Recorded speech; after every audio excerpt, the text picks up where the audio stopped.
And now we're back on GSTV News. I'm Howard Stevenson, and here to join us today is Nathan Lewis to give us his biannual Christmas report. Good to have you with us, Nathan. Thanks, Howard, and I'm happy to be with you all.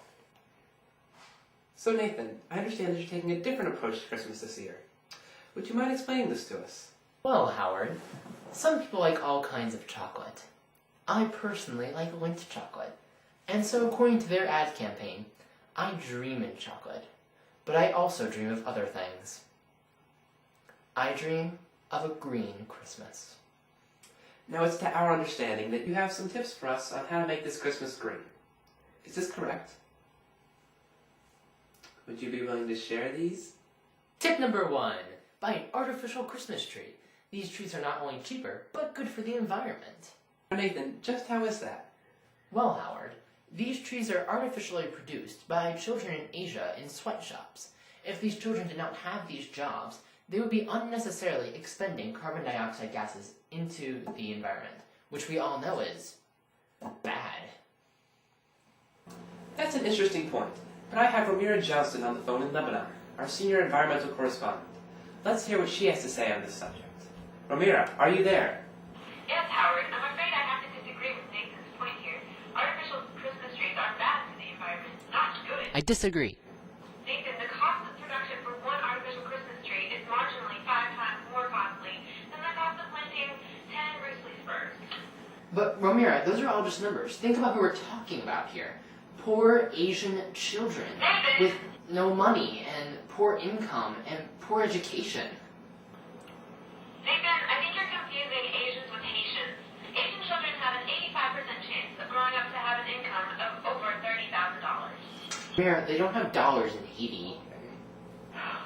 Thank you, Ramira, for providing that helpful insight on these tips. You have been very... Oh, I think we lost the connection. I think she hung up on us. Tip number 2. When purchasing ornaments for your Christmas tree, purchase animal ornaments, especially any endangered species. This will help remind your guests of the environment and hopefully will spur them to help out. Now, does this mean that we should be buying all new animal ornaments? No, not all new ornaments. Some people have little doggy ornaments, and those will be fine, and they'll fit in well with the other animals. Number 3. Purchase LED Christmas lights. They tend to last longer than the regular strands. And now that sounds like a great idea. I'm not finished. Oh. You can use these to create a truly original outdoor decoration. All you have to do is just take a friend and wrap them in these lights, about 2 to 5 strands depending on their body mass index, and then light them up at night. And you'll have a one-of-a-kind decoration in your neighborhood that no one else will have. Plus, it's not just energy efficient because you're using the LED lights, it's also friend efficient because your friend is risking electric shock. Now what about twins? If you have the same twin friends, then you could end up having the same decorations as your neighbors. That likelihood is very unlikely. Tip number 4, wreaths. You can make your own wreaths at your home using common household products instead of hunting down some wreaths somewhere else. And this will help save a few dimes and a few Asian children. Haitian children. And if you do this, you can make these out of hats or books, or my personal favorite, chocolate. That's very interesting. But now in the case of chocolate, is it still edible after being out the weeks before Christmas? Oh, most definitely. If you encase whatever you're making a wreath out of with super glue, it will be preserved for years to come.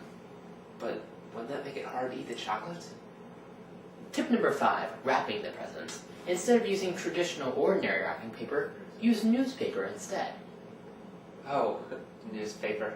It's a pun, because we're on the news. No, that wasn't supposed to be a pun. Oh. I think we have a clip of this. Yes. Here's a clip of how to utilize this very tip. When using this newspaper, cut it up into pieces first, and then tape it over parts of the gift, covering up the most revealing parts. This method is a lot easier than traditional wrapping, since there really is no method to this. This leads us to tip number 6 of 10. Actually, Nathan, we only have time for one more tip. But I have 10 tips. That phone call from Mira lasted longer than it should have. This last clip took way too long. We're running up 5 minutes now. Viewers are starting to lose interest. Tip number 6. If you don't receive a newspaper, wrap your gifts in a stocking.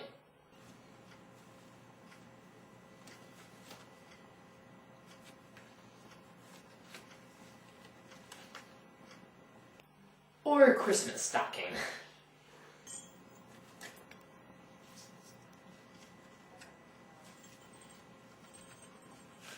Well, that was very interesting, Nathan. Thank you very much. I'm sure our consumers will have learned how to paint their homes green for the Christmas season. No, that's not right. No. Up next, a holiday doorbuster sale on pepper spray sends thousands to optical surgeons. Stay tuned.